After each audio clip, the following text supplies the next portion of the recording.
The dust of Epsilon 7 clung to everything: buildings, vehicles, skin. Darian Saul had learned to live with it, the way he'd learned to live with the phantom weight of his old combat exosuit and the dreams that still woke him gasping in the night. The war had been over for 3 standard years, but nobody had bothered to tell his nervous system. He pulled his battered transport skimmer to a stop outside a roadside vendor, the kind of place that sold overpriced necessities to travelers foolish enough to take the outer routes. The twin suns beat down mercilessly, and Darian's throat felt like sandpaper. All he wanted was juice, something cold, something that tasted like it hadn't been synthesized in a military ration pack.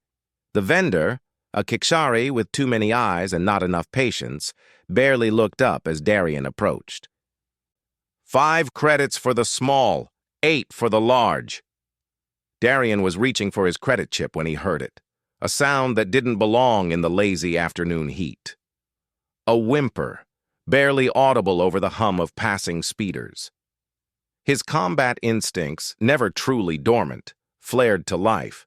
His hand moved automatically to his hip, where his sidearm used to be. Finding nothing there reminded him, as it always did, that he was supposed to be a civilian now. The sound came again from behind a stack of crates near the vendor's stall.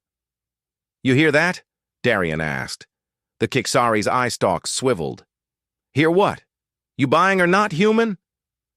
Darian dropped a 10-credit chip on the counter and moved toward the crates. The vendor shouted something about trespassing, but Darian ignored him. Years of clearing hostile structures had taught him to trust his instincts, and every instinct was screaming that something was wrong. He found her wedged between 2 containers, half hidden by a torn tarp. She was small, painfully small, with skin that shimmered between blue and violet like an oil slick. A Velcorian, he realized, though he'd only seen them in intelligence briefings during the war. They were from one of the contested systems, a species caught between the Terran Coalition and the Drexilian Empire. Their homeworld had been glassed 5 years ago. The girl, she couldn't have been more than 7 or 8 in human equivalent, looked up at him with eyes too large for her face. They were the color of deep space, black with flecks that might have been stars. Blood, a disturbing shade of purple, seeped from a gash on her forehead. "Hey," Darian said softly, crouching down. He kept his hands visible, open. "Easy. I'm not going to hurt you." She said something in a language he didn't recognize, her voice barely a whisper. The translator implant behind his ear struggled, finally spitting out a fragmented translation. "Please, don't. Them." Darian's jaw tightened. He'd seen enough trafficking operations during his service to recognize the signs. The bruises on her arms weren't from a simple fall. The terror in her eyes wasn't from being lost. "You're safe now," he told her, though he had no idea if his translator was working in reverse. "I promise." He reached out slowly. She flinched, but didn't pull away when his fingers gently probed the wound on her head. It wasn't deep, but it needed treatment. When he moved to pick her up, she spoke again.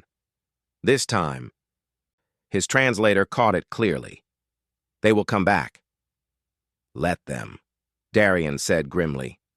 The girl weighed almost nothing in his arms. He carried her back to his skimmer, ignoring the Kikshari vendor's protests. His vehicle's medkit was basic, but it would do for now. As he cleaned and sealed the wound on her forehead, he noticed the markings on her wrists, restraint burns. His hands, steady as they'd been in 100 combat situations, trembled with rage. "What's your name?" he asked. She watched him work with those impossibly large eyes. "Kayla," she whispered. "Kayla Reese." "I'm Darian. Darian Saul." He finished bandaging her head. "Kayla, do you know where your family is?" The look she gave him answered that question. He'd seen that look before on the faces of refugees fleeing war zones. It was the look of someone who had lost everything. Darian sat back, his mind racing. The logical thing would be to take her to the nearest coalition outpost, file a report, let the system handle it. But he'd seen how the system handled things. Paperwork, bureaucracy, and a vulnerable child shuffled from facility to facility while caseworkers argued jurisdiction. He thought of his empty apartment in the colony's outskirts. He thought of the nightmares that plagued him, the purposelessness that had haunted him since mustering out. He thought of all the things he'd destroyed during the war and the debt he could never repay. "Kayla," he said carefully, "would you like to come home with me? Just until we figure things out?"